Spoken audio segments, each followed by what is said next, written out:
Hi, this is Joe from I Wonder UK. Welcome to day 6 of my Southampton Way challenge, adventure, journey, whatever you want to call it. Had a good night. It was a little bit windy last night, so you could hear the tent flapping, but nothing to keep me awake. But went straight to sleep fairly early-ish, but then woke up at 3 and just couldn't get back to sleep. Sometimes I'm like that. So I was awake for about an hour and then turned my phone on to see what time it was, and then got distracted by my phone. I actually got signal last night, which is weird. Up here it keeps going in and then out. I've either got it or absolutely nothing, and at the moment I've got nothing. So I put my head out of the tent this morning because I first saw the sun. It's daylight or sun up, I think. Maybe I'll check that in a minute. No, I can't check. I thought, oh, I'll catch the sunrise. Opened the front of the tent before I'd done anything, and there's a little bit of a glow, but then some really grey clouds, and I'm looking out to sea now, and yeah, behind me there it's looking like it's touching down over there, and I'd hate the tent to get wet now, so I just jumped out of bed. I'm going to pack my stuff up quick because I don't want my tent to go, and the ferries go at 8:30. They start in Salcombe, so got a long day ahead of us, at least 14 miles. I've got 2.5, maybe a bit more, down to Salcombe, and it's down, up, down, up, down, up, and then alongside the river through the estuary. Got to try and get some breakfast there. Apparently it's the most expensive town in the country by London. Get the ferry across and go out. A couple of highlights today. I've got Prawle Point, and I want to get all the way around as far as Beesands. So that's my quest for today. Thanks for joining me. I'm going to get the tent packed up, maybe get a couple of snaps, and I'll see you in a bit.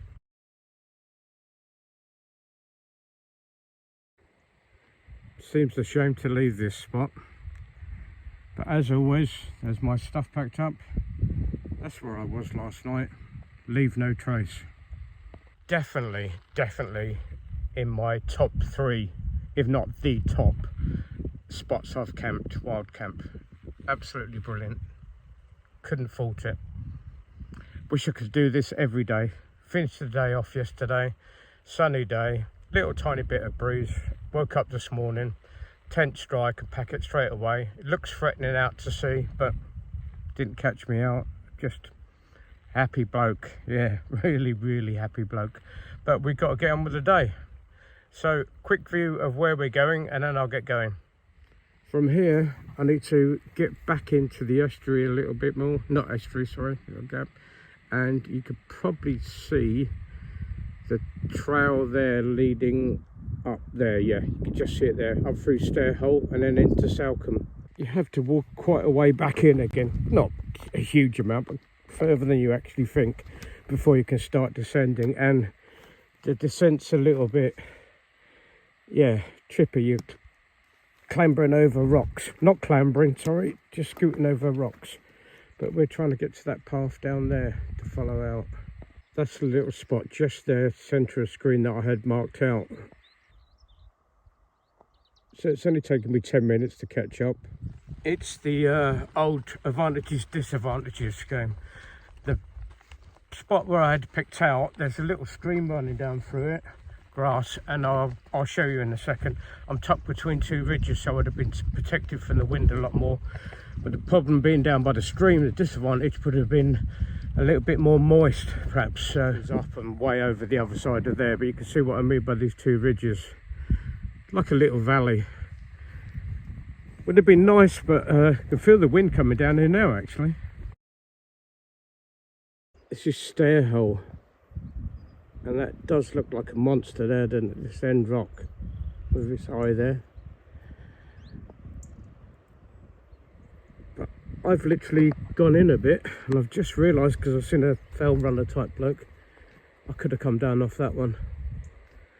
If I'd gone down a little bit, I was right on the top of there. My understanding is these paths around the coast came about from smugglers moving stuff around the coast, and then Coast Guard sort of trying to catch them and looking out for ships and stuff. Well, I think if someone was happy to walk around some bits of this path with a barrel of rum on the shoulder, they deserve it. Yeah, stepping up and over the stones, it's bit longer than my little legs, that's for sure. That's gnarly, isn't it? The finger post literally just back behind Stair Hole there said 2.5 miles to Salcombe, and it's one of those that looks deceiving. We're just coming into the outskirts of it now, but we have to go a long way in, and it goes in and out after you've wounded your way through the rocks and stuff at Stair Hole and come down. The path starts to widen, eventually gets to like a bridleway, I guess, with chippings on, and then you come out onto a road. As you can see, it's not going to be a straightforward run down to Salcombe. We've got to go in and out of these estuaries. We're down there somewhere, centre of the screen. The paths do go like snake round down to the estuary. They equally go up and down a bit. Not super aggressively, but enough to stretch your legs. Quick little look to one of the little beachy bays on the other side there. It's a leisurely way to travel, isn't it? It always fascinates me, places like Salcombe, how they became popular in the first place, because originally there must have been fishing ports or maybe transporting stuff, but I've seen cars that are 25 years old, which I assume people going to work in hotels, to top of the range brand new cars, personalised number plates, to houses the size of small hotels with the lights on at 9 o'clock in the morning. I've just walked it in one go. There's a couple of benches at South Devon, I think it was called, a little beach there, but I didn't bother stopping. It's only just the beginning of the journey and there's nowhere really else to stop besides that, so I've just carried on walking, get this bit done and get back out into the country. Caught the little ferry, I think it was £2.70, maybe £2.25. They take card or cash over, but isn't it odd, human behaviour? When I got there, there was 2 people already waiting, and it said quite clearly on the sign, starts 8:30, runs every half an hour till 9:30, so 9 o'clock and 9:30, and then continuously. And at 29 minutes past, the lady phoned up and was inquiring where the ferry is and is it running today, and panicking just as the boat turned around the corner. But it just causes that panic amongst the group, doesn't it? As you walk down, coming down through Salcombe, you walk past all the really nice houses, and I think it descends a little bit. I think I saw a white hotel, and it starts to look like a town more than just houses. And not very far down there, keep an eye out for a lamppost with a Southwest Coast path sign on it, and it directs you directly whichever way right is, and go down some steps into a little ferry, probably 5 metres, little jetty, probably 5 metres wide. Walk for the ferry, just walk up the rank, turn right, and then we're walking down a little road with a few little houses, quite nice houses on the side there, not so big and grand as on the other side. But I've messed up this morning, and I haven't gone into full panic mode, but I was up early this morning, saw the clouds, so I wanted to get the tent away because I didn't want to get it wet. I had no signal last night, I think I said, and I haven't looked at my phone until I got to the ferry and just checked. And I thought, I won't bother with a cup of tea, I'll get a bacon roll and a cup of coffee when I get down there, but didn't see anywhere before I got on the ferry, so haven't had a cup of tea and I'm hungry. And there's nothing to Beesands. My mistake, but the rain's not coming in till 5 o'clock. If I could get there before 5 o'clock and pitch my tent up before it rains, that would be absolutely fantastic. I'd love that, but I don't know if I'm going to be able to. It feels like it's moist in the air already. Get to the end of the tarmac road, and it drops down past Mill Bay Beach, I believe. And like I just said a while ago, I was thinking of food. There's a little kiosk, and I thought, oh my God, my prayers have been answered. They want $4.95 for a sausage roll. Nope. Pleasant little woodland walk with the sound of the sea crashing there on the side, just following the estuary out.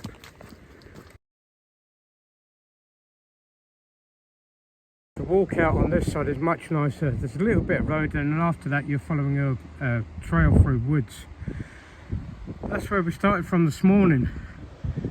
There's a stair hole there, and I was just a bit behind that, and I left at 8 and it's just after 10, so that's taken 2 hours. That seems like a long time, 2 hours. I got to the ferry about 10 past 9, I would guess, so from Bolt Head, that's a steady walk, wasn't racing, hour and 10 minutes. You could probably do it in an hour if you were pressed, if you wanted to catch the first ferry, for example, at 8:30, but yeah, it seems 2 hours of time. Well, all I've done is come across a bit of water, and the other side, I don't like the urban side of it, to be honest with you, it's a bit negative, but this side's okay.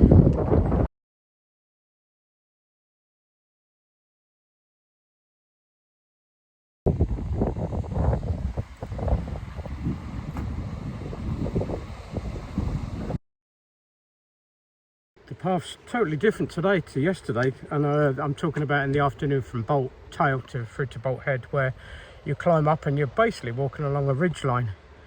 This morning, as you come out of the estuary, you're literally maybe 10 metres above the sea, and you do that for a little while, and it goes up in increments, but it's following a contour at the side of the cliff, so the cliff's up there, and we're maybe not even halfway up. But the little step bits up are stone and dirt, which is okay today because it's dry, but you still need to be really careful with your footing. You need to place your feet really well, and if it's wet, I know they're really notorious, really slidey.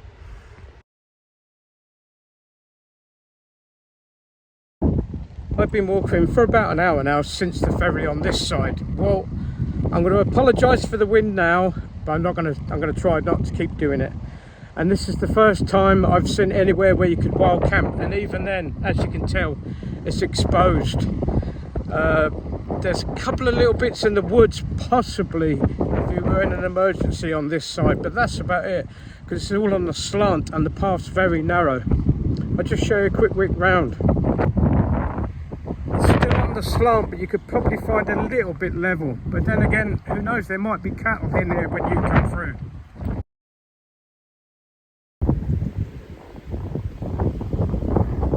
Part of the path is very similar to the approach to Valley of the Rocks on the South West Coast path.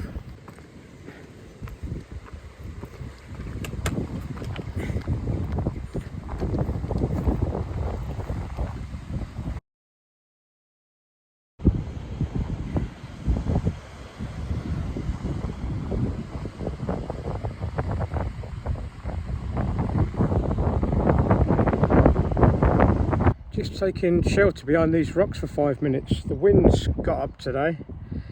There's plenty to see out there. The rugged, outcrops and stuff like that, fantastic. But with the wind, and you really need to look at your footing. Well, I do.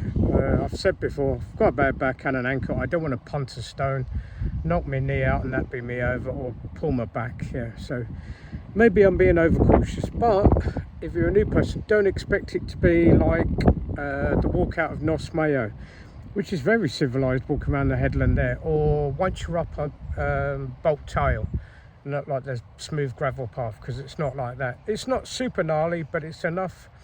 It goes along with dirt, and then there's like a little rocky section, and I love it. I love that little bit of challenge, but beware. There's the outlook from where I'm looking for example, and I love the fact you can do that. I could see some walkers, maybe walkers runners on the distance, but we need to drop down this. I'll always show centre of screen, and then you can see the snake in the middle there. We'll be going back into the estuary, which you can't see now, past that rocky outcrop, and then back it up and over there, centre of screen. I'll try and zoom in a bit. Yeah, that's 4.5 times zoom. You can see the walkers out there, but then from there out along there around that headland. Not very fair when I'm already thinking about food.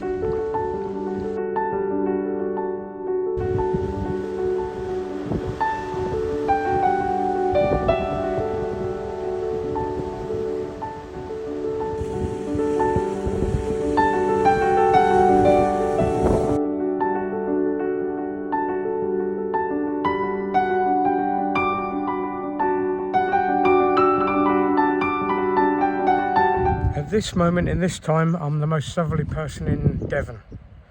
I'm at the tip of Prawle Point, southerly point in Devon. Yep. Just having a quick look around Prawle Point Visitor Centre. Very interesting. The trouble is I find with these I start getting pulled in and read every little bit of information.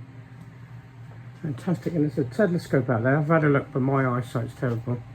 And there's a ship out there. Oh, you actually can't see it, but through the telescope. No, it's green with a diagonal white line with blue, but I can't read the writing from here. My eyesight's terrible. But it's nice just to get out the wind for a minute. It's lovely and warm in here. I'm going to get shelter for a couple of minutes. I've only got a bench to sit on, but I'm going to press on. And here's our outlook from Prawle Point. It's looking like the path might be quite low. Then at the end of it, yeah, they're taller than they look. They don't look like anything on this phone. They're tall.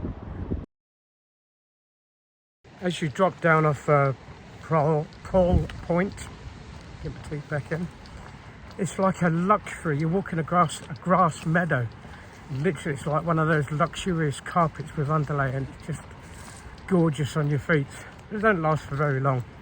It narrows to a little track with apparently electric fence next to me. Quite nice to have this little hedgerow, whatever it is, for want of a word, the little respite out of the wind. Oh, there's the wind again.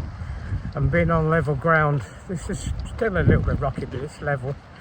Some of the stepping bits over there are very narrow, and you really need to watch your foot. And I don't think it helps having a rucksack on.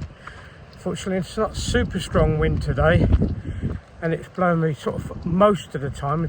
Sometimes you go around the corner onto the cliff, so I didn't have any fear of getting blown off. But word to the wise, be cautious. The first stretch after Prawle Point, it's got some beautiful flat grassy meadows, you know it. They've got an electric fence around it, and it's only one bar, but yeah, electric fence. And further on there's sort of a bit rough grass, but I find you can always tuck yourself in one of those. Well, there's a bit right next to the cliff. It's not even a cliff, only about 10 metres up there. But yeah, you normally find yourself a level bit amongst that long grass. The walk from Prawle is easy going, but it's weird because the fences you sort of going out towards the sea, across, back in, stuff like that. Now, I've got the feeling of being corralled. It's not like yesterday we had that open space feeling. Yeah, different day.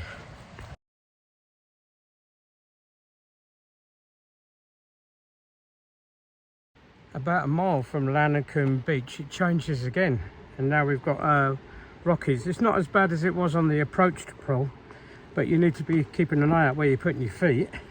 But it's not like with a big drop off on the side.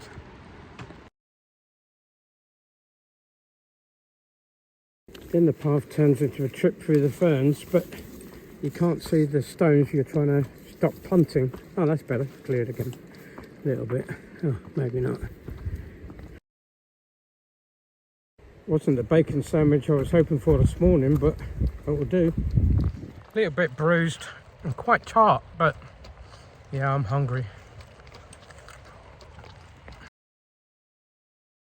How about that for a house and location, location, location. Unfortunately, I don't think I'll be having a dip today.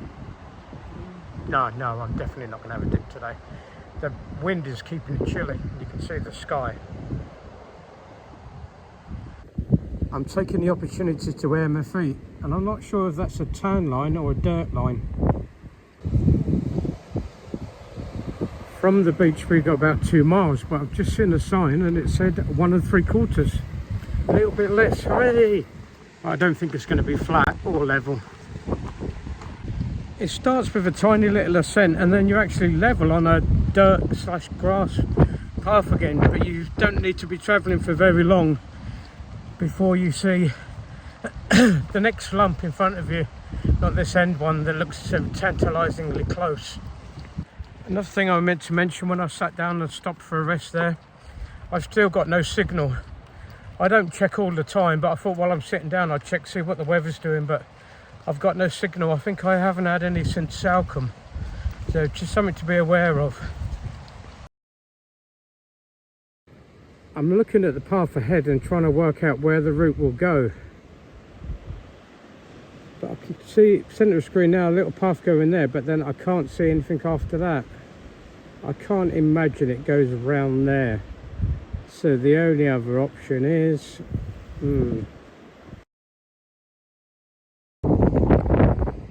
Great little spot just by this beach, about a mile before start point while camping.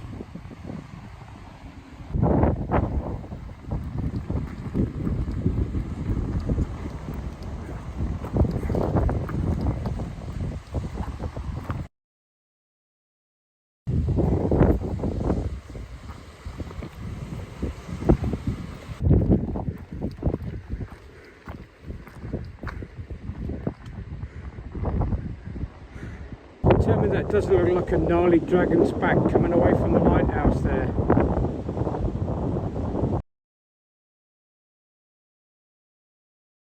I can really feel the wind up here.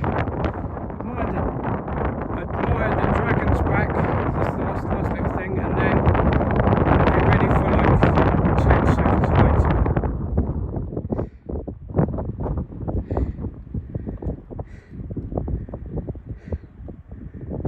That view goes on and on and on.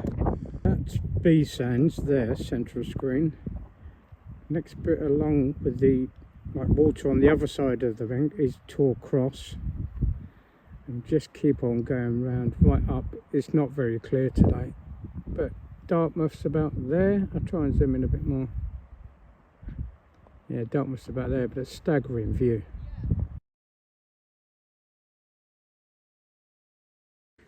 Another amazing wall, but we're actually going uphill again. The difference when you first step over that dragon's back, that wind was almost blowing my eardrums out. Step down the other side and it's really sheltered. I can still feel a little bit now, and I went from no signal to 5G super quick. So I managed to check the weather, the route, my mileage, etc. And it looks like the weather's pushed back a bit. Instead of 5 o'clock the rain coming in, 6 o'clock. Obviously that could change, but yeah, I'm a bit beat up, to be honest. I'm hungry and I've not been pushing it, but it's not a straightforward easy walk.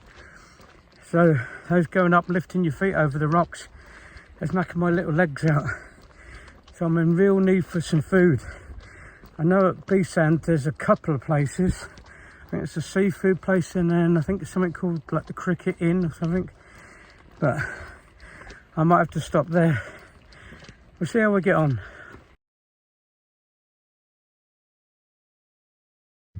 Just coming down off the first hill there, and there's a young couple there. Standing there looking out to sea, and wondering if they've spotted a pod of dolphins. Just stood there for a couple of minutes trying to watch it. My eyesight's terrible, but I could see one come up, and they were just standing there watching them. Yeah, looked like quite a large group as well, apparently. What a fantastic spot. I'd love to just sit down there and watch dolphins play. That would be amazing. 40 years ago, I was dolphin obsessed. I still love dolphins. I think they're brilliant creatures, but what an amazing spot.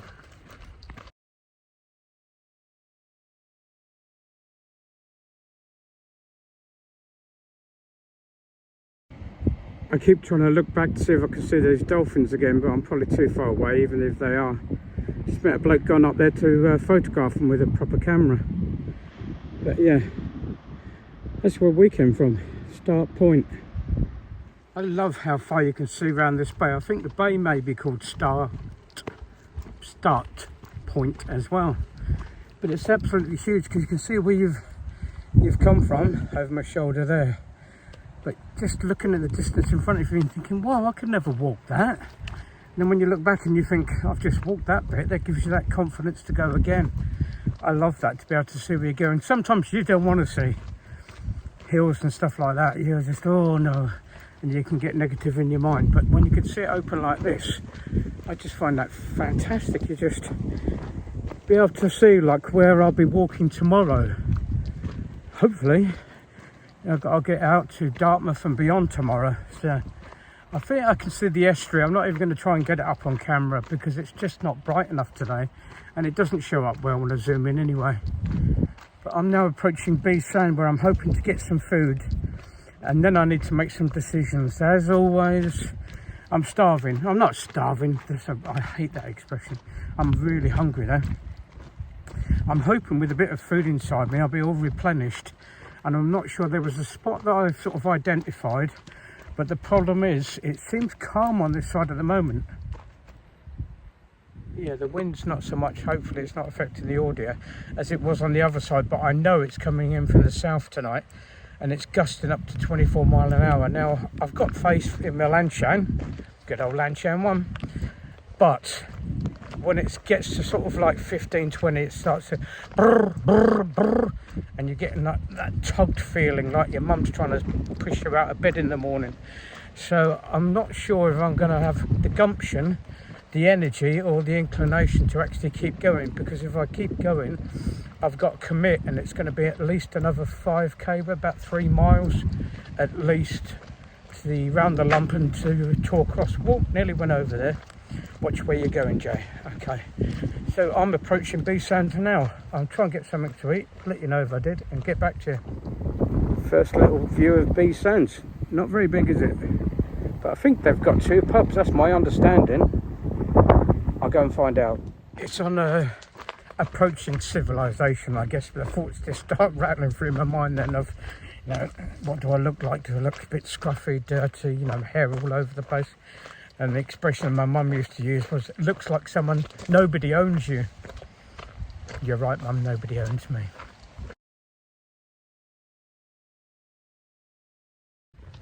Managed to get something to eat. They weren't cooking when I went in, but a lovely sandwich, and it was a really nice sandwich.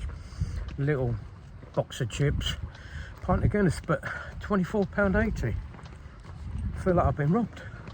But yeah, it was a good sandwich, but I'm not sure the sandwich should be that much money, but we'll see. I'll come back out again. I don't know if it's because it was warm in the pub, because I come back out again it feels moist outside, so I'm going to try and find somewhere to pitch up sooner rather than later. I was contemplating doing a few more miles, but I think I might be pushing my luck. Look at that behind me. Yeah, so I'm going to look for a pitch now. I'm at Beesands still, taking a little bit of sanctuary in this little tiny church. I'll tell you about it probably tomorrow. But I've got out the wind and the rain's going to be coming in soon, so it's not particularly warm in here, but it's out of the wind for a minute. Just thought I'd try and wrap this up. What can I say about the walk? Perfect pitch last night. Woke up early, was away by 8 o'clock. I had the walk down through past Stairhole, which was lovely. And then the, I'm not going to call it a trudge, but you're walking on road all the way down to Salcombe. Catch the ferry, it starts at 8:30, runs every half an hour till 9:30, and then just continuously after that. Walk out the other side's all right, start on a little bit of road and then through the woodland, right the way out the estuary, and then it starts off nice and gentle, quite close to the sea, maybe 10 metres higher. But it does get a little bit worse than that. It gets a little bit steppy, you have to really watch your footing, and it goes on and on like that till Prawle Point, most southerly point. From there, I walked out to the beach, which I can't recall at the moment. I'll put it down here when I do the editing. Fairly straightforward walk, and then from the other side of there, it starts getting a little bit steppy, and then moves down and then out to Start Point. That from Start Point is a lovely view today on a clear day. That would be absolutely fantastic. And then basically the last 3.5 miles, just come over Sands, the village that was lost about 100 years ago, 1917 I think it was. Totally lost, and just dropped into the sea. And then down to Beesands, where I had that really expensive sandwich and pint of Guinness. But yeah, good day, but I'm really feeling it now. I've pushed it today, and I know I've got a long day tomorrow, but thank you for joining me. Hopefully you join me for day 7 tomorrow, 2 more days left. Fingers crossed we make it, the knee holds out. I'm Jay from I Wonder UK. Thank you for joining me. I'm out of here.